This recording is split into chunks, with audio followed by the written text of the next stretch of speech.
हे भोलेनाथ, जो भी इस वीडियो को लाइक और चैनल को सब्सक्राइब करें, उनके ऊपर आप अपनी सदियों कृपा बनाए रखना मित्रों। जो औरत गैर मर्दों से संबंध बनाती है वह अपने पति के सामने यह 3 नाटक करती है दोस्तों। जो औरत अगर गैर मर्द के साथ संबंध बनाती है वे अपने पति के सामने यह 3 नाटक करती है। ये 3 नाटक कौन सी है, इसे हमें समझना है और इसी के बारे में मैं आज इस वीडियो में बात करने वाला हूं। अगर आप इस वीडियो को अंत तक बने रहते हैं तो आप लोगों को मालूम चल जाएगा कि औरत अपने पति के सामने नाटक कौन सी करती है और वे कब करती हैं जो औरत गैर मर्दों के साथ संबंध बनाती है। आपको यह बात बिल्कुल पता चल जाएगा दोस्तों। इस बात को सुनने और समझने से पहले आप लोगों से एक छोटी सी गुजारिश मित्रों, यदि आप भी भोलेनाथ के सच्चे भक्त हैं तो कमेंट बॉक्स में ओम नमः शिवाय लिखते हुए वीडियो को लाइक और चैनल को सब्सक्राइब अवश्य करें। दोस्तों, बहुत समय पहले की बात है। किसी गांव में एक पति पत्नी रहा करते थे। दोस्तों, पति पत्नी का रिश्ता एक पवित्र रिश्ता होता है। उस रिश्ते को हर एक कोई अच्छे से निभाना चाहता है, लेकिन दोस्तों कुछ ऐसी वजह हो जाती है जिसके कारण वे रिश्ते टूट जाती हैं, बिखर जाती है। दोस्तों, इस रिश्ते को टूटने और बिखरने से बचने के लिए भी इस वीडियो में तरीके बताने जा रहा हूं। इस वीडियो को अगर आप अंत तक बने रहेंगे तो आपको यह भी मालूम चल जाएगा कि पति पत्नी का रिश्ता क्यों बिखर जाता है और उसे कैसे हम सुधार सकते हैं और अपने जीवन में अपना सकते हैं। दोस्तों, उसी तरह वे जीवन में खुश तो रहना चाहते थे, लेकिन उनकी जिंदगी में खुशियां नहीं हो पाती थीं। पत्नी हमेशा पति से झगड़े लड़ाई किया करती थी। पति बेचारा परेशान हो चुका था। वे अपने माता पिता को आदर भाव तो करना चाहता था, लेकिन पत्नी में इतना ज्यादा वह परेशान हो चुका था कि उसे कुछ भी समझ में नहीं आती थी। पत्नी उसके माता पिता से भी झगड़े लड़ाई कर लिया करती थी। धीरे धीरे उस पति का जिंदगी तो अनर्थ होते जा रहा था। एक समय आया कि उसके जीवन में उसके माता पिता की मृत्यु हो जाती है। जब उसके माता पिता की मृत्यु हो जाती है तो पत्नी और ज्यादा अपने आप को खुशी महसूस करती है, लेकिन पति हमेशा पत्नी से प्यार करना चाहता है, लेकिन पत्नी हमेशा उससे नाराजगी से पेश आती है। धीरे धीरे इसी तरह समय बीत रहा था और वे पति हमेशा एक गांव में सेठ के यहां काम किया करता था, जिससे सेठ के यहां सुबह उठ के वह जाता और शाम में घर वापस आता। ऐसे में उसकी जिंदगी ठीक इसी तरह कट रही थी। एक समय आया कि पति जब घर से बाहर सुबह ही निकल गया, उसी दिन उस पत्नी के साथ कोई परपुरुष आ जाता है, जिसे वह परपुरुषों को देखकर बहुत ज्यादा आकर्षित हो जाती है और उसे देखकर मोहित हो जाती है, और मोहित होने के कारण वह उससे संबंध बनाने का प्रयास करती है। उसे तरह तरह के नाटक करती है, जिसे वह भरपूर समझ भी जाता। यह स्त्री मेरे से क्या चाहती है।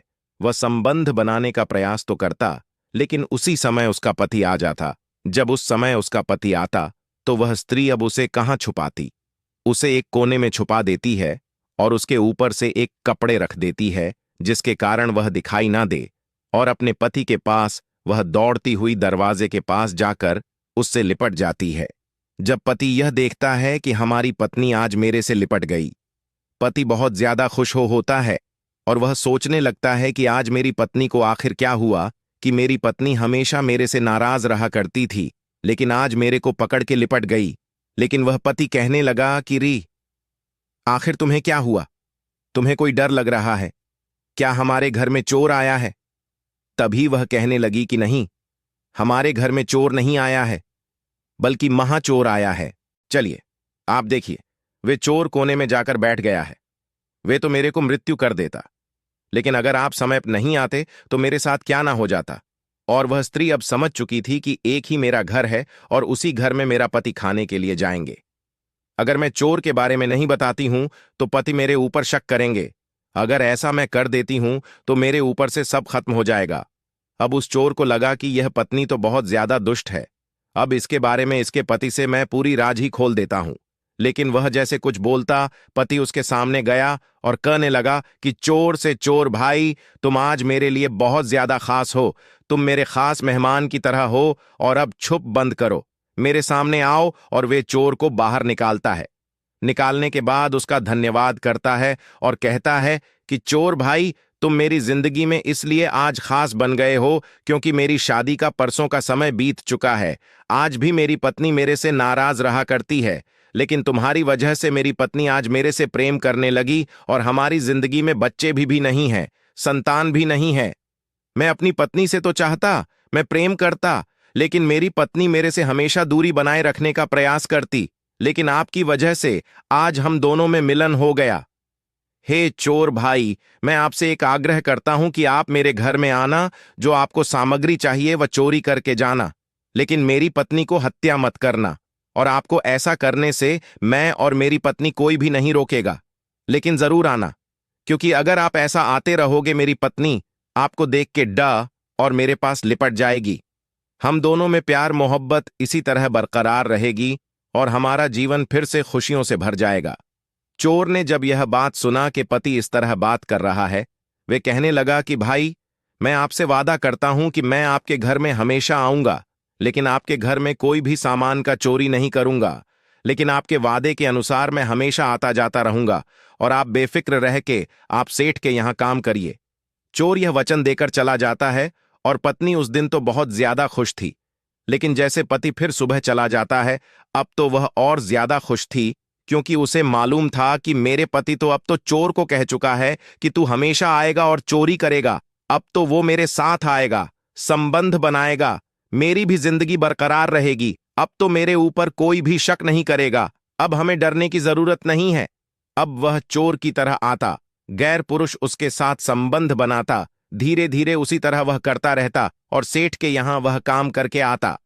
पत्नी हमेशा उसी तरह प्रेम करती, क्योंकि चोर ने बताया था उस पत्नी से कि तू मेरे साथ संबंध बना रही है, लेकिन तू अपने पत्नी के साथ भी संबंध बनाने का प्रयास करना, उसी के साथ भी प्रेम मोहब्बत से पेश आना, ताकि हम दोनों के ऊपर शक ना लगे। लेकिन पत्नी तो हमेशा उससे नाराज रहा करती थी। धीरे धीरे उसी तरह समय बीत रहा था। एक समय आया कि जब वह पति जब काम करके घर आ रहा था, जब वह गुस्से में था, पता ना सेठ ने उसे कुछ कह दिया था, लेकिन वह घर पे भोजन पानी भी नहीं कर रहा था, जिसे देखकर वह पत्नी नाराज तो हुई, लेकिन वह सोचने लगी कि जाने दो, मैं इसकी इज्जत प्रतिष्ठा का मान ख्याल नहीं रखूंगी। और वह अपने पति से पूछी भी नहीं कि आपके साथ क्या हुआ, लेकिन वह अपने मन में कुछ बोली ही जा रहा था।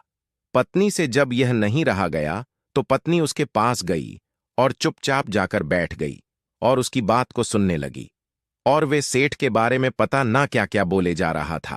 तभी पत्नी उससे कहने लगी कि क्या हुआ, आज आप सेठ के बारे में इतनी गलत बातें कैसे बोल रहे हो।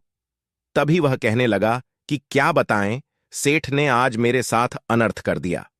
सेठ का कहना है कि तुम मेरे साथ काम तो कर रहे हो, लेकिन अब मैं चाह रहा हूं कि तुम मेरे घर पर रह के रात के समय भी काम करो। आप ही बताइए कि मैं दिन भर काम करता हूं, अब रात के समय में कैसे काम करूंगा। अगर रात के समय मैं काम करूंगा तो मैं आपसे प्रेम भाव से कब पेश आऊंगा, आपके साथ मैं प्यार कब करूंगा।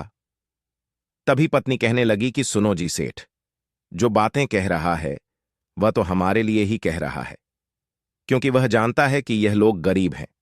अगर यह काम नहीं करेंगे तो इनका रोजी रोटी कहां से चलेगा, इनका पालन पोषण कैसे होगा।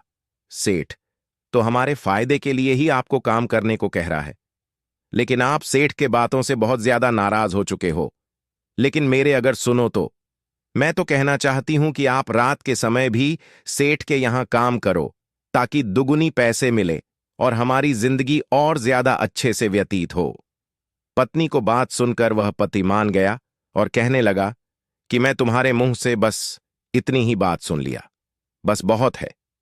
अब मैं तो दिन भर और रात भर भी काम करने का तैयारी कर रहा हूं। और पत्नी फिर से उसे भोजन पानी देती है, प्रेम करती है, क्योंकि वह गैर पुरुषों से संबंध बनाती थी और वह चोर के रूप में आया था और उसे बताया था कि अपने पति से भी संबंध बनाने में कमी मत करना, ताकि हमारे बारे में शक ना हो। और इसी तरह वह पति भी अब रात के समय में काम करने लगा। रात के समय में जब वह काम करता और रात के समय में काम करने के बाद दिन में आता, तभी देखता कि दरवाजा बंद है, और रात में भी तो दरवाजा बंद हो जाता था। वे गैर पुरुष के साथ हमेशा संबंध बनाने में ही अपना जीवन वह व्यतीत कर चुकी थी और हमेशा उसे संबंध के अलावा कोई और चीज उसे नहीं आती थी। बस हमेशा वह संबंध में ही जा चुकी थी। दोस्तों, एक स्त्री और पुरुष अगर हद से ज्यादा संबंध बनाने लगे तो उनकी मानसिक संतुलन बिगड़ जाती है और वे सिर्फ संबंध के बारे में ही सोचते हैं। इसलिए जो इंसान की शारीरिक जरूरत होती है उन्हें तो मिटाना बहुत जरूरी है, लेकिन इंसान अगर हद से ज्यादा उसे भोग विलास के रूप में प्रयास करें तो उसके जीवन के लिए बर्बादी हो जाएगी। धीरे धीरे वह सेठ के यहां महीनों तक काम किया, लेकिन सेठ ने देखा कि ये बेचारा इसका मानसिक संतुलन बिगड़ जाएगा क्योंकि इसे आराम की जरूरत है। यह सुबह शाम काम कर रहा है तो यह कब सो पाएगा। इसलिए उसने कहा कि तुम अपने घर पर जाओ और मैं तुम्हें 1 महीने का छुट्टी दे रहा हूं, नहीं तो तुम्हारा तबीयत बिगड़ सकता है। जब वह सेठ के यहां से घर पे आया तो देखा कि हमारी पत्नी दुबली पतली हो चुकी है, जो चोर आ रहा है वह भी दुबली पतली हो गया है। उन दोनों को देखकर उस पति के मन में पता न क्या आया। वह कहने लगा कि आखिर आप लोगों का हालात कैसे बिगड़ गया। मेरी पत्नी भी बहुत ज्यादा कमजोर हो गई और चोर से कहने लगा कि तुम भी बहुत ज्यादा कमजोर हो गए। तभी चोर बहुत ज्यादा चालाक था और कहने लगा कि हे भाई, मैंने आपसे वादा किया था, मैं आपके घर में हमेशा आऊंगा, लेकिन चोरी नहीं करूंगा। जब आप रात के समय अपने घर पर नहीं रहा करते हो, उसके बावजूद आपकी पत्नी डरती है, इसलिए मैं आ जाता हूं और आपके पत्नी का रखवाला बन जाता हूं। लेकिन मैं रात के समय में मेरे को आधी रात में भूख लगती है और मैं भोजन करता हूं, लेकिन आपके घर में होने के कारण मैं रात के समय में कहां भोजन कर पाया, जिसके कारण मैं कमजोर हो गया। और पत्नी से वह चोर कहने लगा कि तुम अपने पति से बताओ कि तुम्हारी क्या कमजोरी है, जिसकी वजह से तुम इतनी ज्यादा कमजोर बन गई हो। तभी पत्नी बहुत ज्यादा चालाक थी। उसे चोर ने बताया था, क्योंकि हम लोग इतने कमजोर हो गए हैं और हमारे साथ लोग आके जुड़ेंगे, देखेंगे तो हमसे कुछ ना कुछ सवाल तो पूछेंगे और तुम्हारा पति भी जरूर पूछेगा। इसलिए पत्नी भी चालाकी से कहने लगी कि यह चोर तो तरह तरह के वेशभूषा बना के आता था, हमें डराने का प्रयास करता था, जिससे संतुलन बिगड़ चुकी थी। मेरे हालात खराब हो चुके थे, डर के मारे मेरे शरीर कमजोर हो गए। लेकिन यह दिन में आता हमें कम डराता और रात के समय में आता तो हमें बहुत ज्यादा डराता, इसलिए मैं इतनी कमजोर हो गई हूं। लेकिन मैं तुमसे कहती हूं कि तुम रात में काम करने मत जाओ, लेकिन आप रात में चले जाते हो। तभी पति कहने लगा कि चिंता मत करो, सेठ ने हमें 1 महीने को छुट्टी दे दिया है, जिसके कारण अब मैं 1 महीने तक तुम्हारे साथ ही रहूंगा। जब चोर और पत्नी सुनते हैं तो उन दोनों का चेहरे का रंग उड़ जाता है, उन दोनों के ऊपर के चेहरे की हंसी एकदम खत्म हो जाती है। चोर कहता है कि भाई, ये क्या कह रहे हो, 1 महीने तक अगर आप काम नहीं करोगे तो क्या खाओगे। पत्नी भी कहने लगी कि हां, आप ही बताइए कि हम लोग गरीब परिवार से हैं, अगर हम मेहनत मजूरी नहीं करेंगे तो हमारा भोजन पानी कहां से आएगा, और 1 महीने तो बहुत ज्यादा समय होता है। तभी वह पति मुस्कुराते हुए कहने लगा कि तुम्हें चिंता करने की जरूरत नहीं है, सेठ ने हमें 1 महीने के पैसे भी दे चुका है। अब पत्नी और चोर हैरान हो गए, लेकिन क्या कर सकते। चोर वहां से चला जाता है और चोर अपने घर पे चला जाता है और पत्नी अपने पति के साथ रहने लगती है। 1 से 2 दिन बीतता है। अब पत्नी बेचैन हो जाती है, क्योंकि दोस्तों कहते हैं कि पत्नी अगर गैर पुरुषों के साथ संबंध बनाती है, गैर पुरुषों में वह तब्दील हो जाती है, तो हमेशा उसे वहीं दिखाई देता है। उसे जब तक गैर पुरुष उसके साथ ना रहे, उसके के साथ शारीरिक संबंध ना बनाए, उसकी अंदर बेचैनी लग जाती है। ठीक उसी प्रकार उस चोर के साथ भी हो रहा था। वे अपने घर पर जाता, उसके पास भी पत्नी थी, उसके बावजूद भी वह अपने पत्नी से संबंध बनाता, लेकिन उसे संतुष्टि नहीं मिलती। अब तो दोनों में बेचैनी हो गई। अब वह रात के समय तो आना बंद कर चुका था, क्योंकि उसे लगा कि रात के समय तो एक ही कमरा है, पति तो उसी के साथ ही रहता है। अब वो सोचने लगा कि मैं किस बहाने से जाऊं, लेकिन चोर से अब रहा नहीं गया। चोर आया, उसके पति को बुलाता है और कहता है कि भाई, आप तो मेरे को भूल ही गए हो। आप तो कह रहे थे कि आप मेरे घर में हमेशा आना, लेकिन आप मेरे को भूल चुके हो, आने से मना कर चुके हो। तभी वह पति कहने लगा कि हे चोर भाई, मैं ऐसा कुछ भी नहीं कह रहा हूं।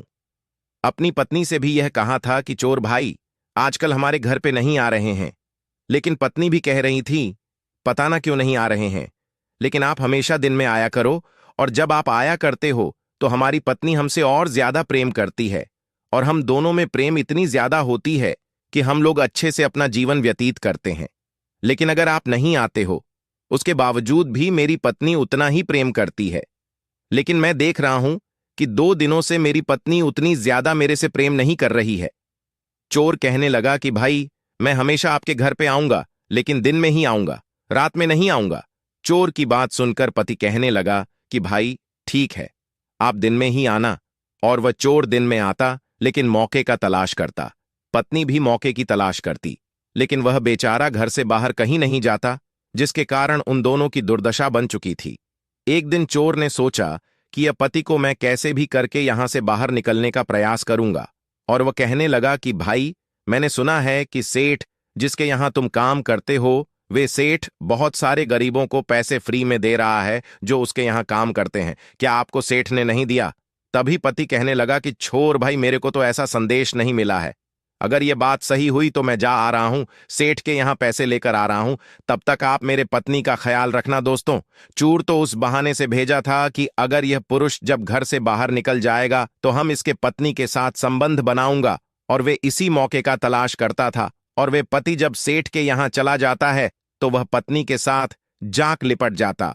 उन दोनों के अंदर शारीरिक संबंध बनाने की भावना उत्पन्न होने लगती है और वे दोनों शारीरिक संबंध बनाने लगते हैं।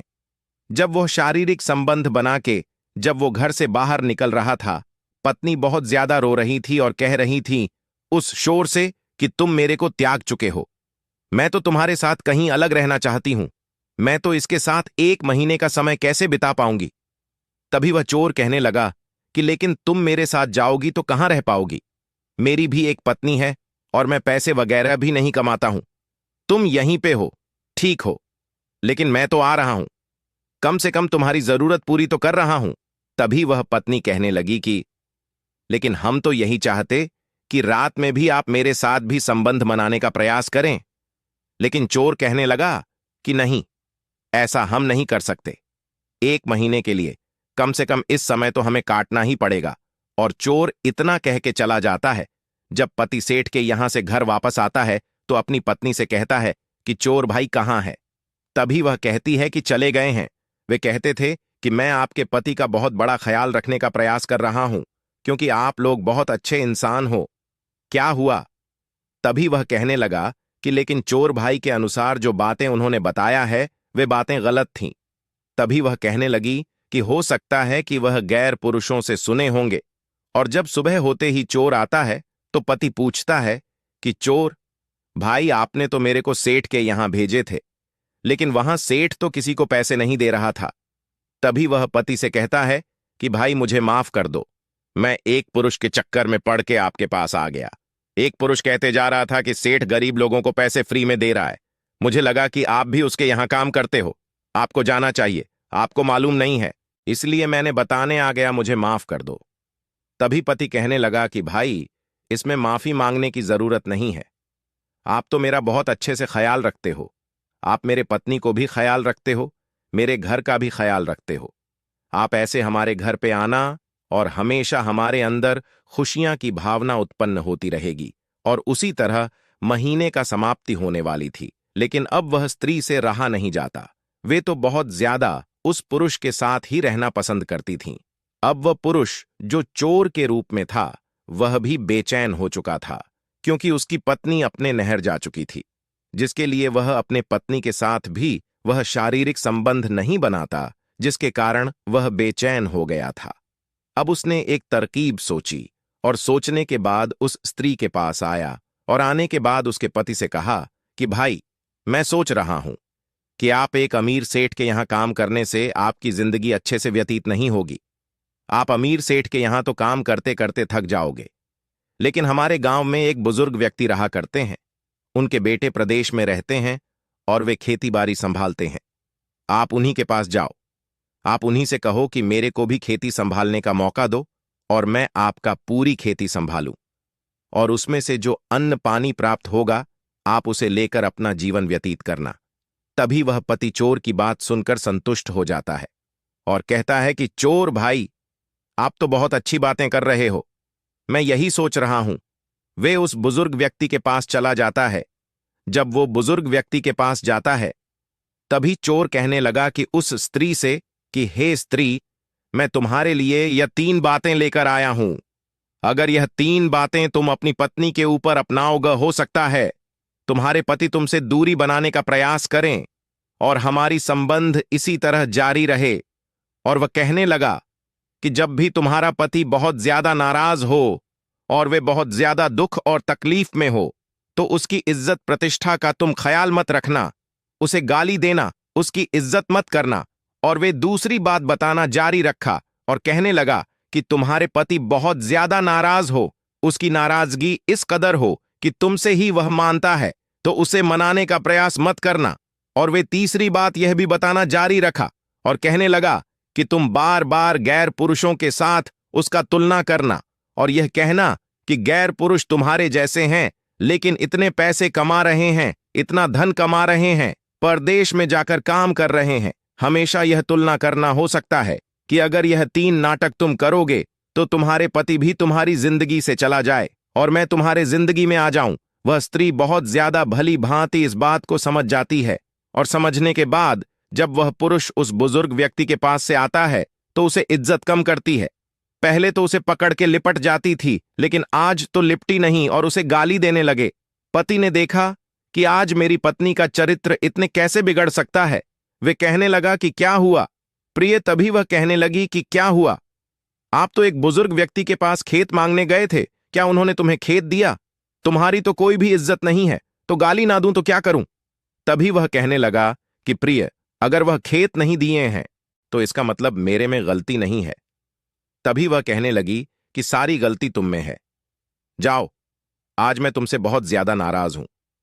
पति को वह बहुत ज्यादा गाली देने लगी, जिसके कारण पति तो नाराज हो गया था, लेकिन नाराज हो गया था। अब वह भोजन पानी भी नहीं कर रहा था। जब वह भोजन पानी नहीं कर रहा था तो उसे नहीं मना रही थी, उसकी नाराजगी को ऐसे ही छोड़ दी थी। पति को लगा कि हमारी पत्नी हमेशा मेरे को मनाती है और मेरे साथ अच्छे से पेश आती है, लेकिन आज क्यों नहीं मना रही है? लेकिन उसने मनाना ही बंद कर दिया। लास्ट में वह घर पुरुषों के साथ तुलना करने लगे और कहने लगे कि तुम्हारे जैसे और भी पुरुष इस गांव में रहते हैं, लेकिन वह अपने पत्नी के साथ नहीं बल्कि परदेश में रह के पैसे कमाते हैं। और उनकी पत्नी की जिंदगी देखो कैसे बदल चुकी है। और वे बार बार तुलना करने लगे, जिससे पति बहुत ज्यादा नाराज था और वह कहने लगा कि अगर तुम्हें यही चाहिए तो मैं भी अब कल से परदेश में जाकर काम करूंगा। तभी पत्नी खुश होने लगी और कहने लगी कि ठीक है, अगर तुम परदेश में काम करोगे तो मैं तुम्हारे साथ अच्छे से पेश आऊंगी। और वे प्रदेश में काम करने चला जाता है। जब वह प्रदेश में काम करने जाता है, अब वह चोर के साथ और ज्यादा घुल मिल कर रहने लगती है और उसी के साथ वह जीवन व्यतीत करती है। जब चोर की पत्नी को यह बात पता चलती है तो चोर की पत्नी गुस्से में उस स्त्री के पास आती है और उसे गाली देने लगती है और कहती है कि एक स्त्री होकर स्त्री का दुख और दर्द को नहीं समझ पा रही है। तू कैसी स्त्री है? तुझे तो स्त्री नहीं होनी चाहिए और तू गैर पुरुषों के साथ संबंध बना रही है। तुझे शर्म नहीं आ रही है? और उसे थप्पड़ मार देती है, जिसे चोर बहुत ज्यादा दुखी था। लेकिन वह चोर अपने पत्नी से बहुत ज्यादा डरा करता था। पत्नी उसे भी गाली देती थी, उसे भी मारने का प्रयास करती, जिसे चोर 1 से 2 दिन नहीं आया। अब इस पत्नी से रहा नहीं गया, उसके घर पर पहुंच गई। जब घर पर पहुंची तो चोर की पत्नी ने इसे एक कमरे में बंद करके बहुत पिटाई की और पिटाई करने के बाद मुखिया जी के पास यह संदेश फैलाई और मुखिया जी बहुत ज्यादा गुस्से में वह स्त्री को कहने लगे कि इसे गांव से बाहर निकाल देना चाहिए। लेकिन उसी गांव में एक बुजुर्ग व्यक्ति रहा करते थे, जिसके यहां वह पति खेत मांगने गया था। वे बहुत ज्यादा बुद्धिमान थे। उन्होंने कहा कि मुखिया जी, यह फैसला लेने से पहले कम से कम मेरी बात को ध्यान से सुन लेना। और उन्होंने कहा कि इसके पति को यह संदेश फैला दो और उसे बता दो। जब वह आएगा और उसके सामने यह फैसला लिया जाए ताकि उसे कोई भी तराज ना हो। तभी मुखिया जी गुस्से से कहने लगे कि अगर इसका पति ठीक होता तो आज इसकी स्त्री नहीं बिगड़ती। मैं तो उसके पति से क्या पूछूं? तभी मुखिया जी की बात सुनकर वह बूढ़े बुजुर्ग व्यक्ति कहने लगेगी, हे मुखिया जी, मुझे तो पूरे उम्मीद के साथ, विश्वास के साथ मैं कह रहा हूं कि इसके पति में थोड़ी सी भी कमी नहीं है। अगर इसकी पति की जानकारी लग जाती तो आज इसकी स्त्री नहीं बिगड़ती। कम से कम मेरी बात को मानकर उसके पति को तो बुलाओ। और उसके पति को बुला लिया गया। जब उसका पति आया और उसे पूरी बात को बताया गया तो बहुत ज्यादा वह सोच में पड़ गया और कहने लगा कि नहीं मुखिया जी, आपको गलतफहमी होगी, क्योंकि मेरी पत्नी वैसी नहीं है। मेरी पत्नी तो बिल्कुल अच्छी है और वे चोर भाई हैं। उसे देखकर वह डरती है। यह हमसे बहुत ज्यादा नफरत किया करती थी, हमें गाली देती थी।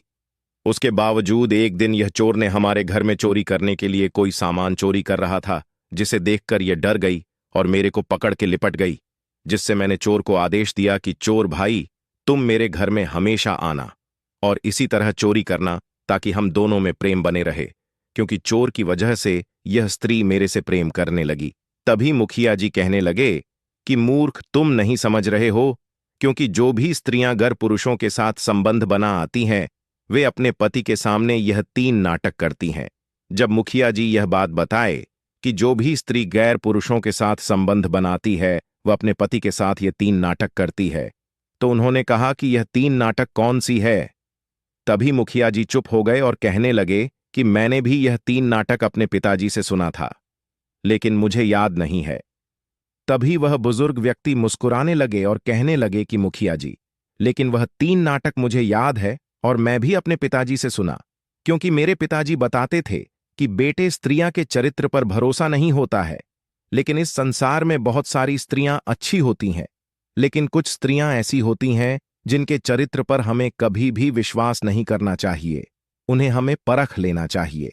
और उन्होंने हमें यह 3 तरीके बताए थे कि जो भी स्त्रियां गैर पुरुषों से संबंध बनाती हैं वे अपने पति के सामने यह 3 नाटक करती हैं। और उन्होंने कहा कि सबसे पहला नाटक यह है कि वो अपने पति का इज्जत कम कर देती है और पति को गाली देने लगती है, तभी वह सुनते गया।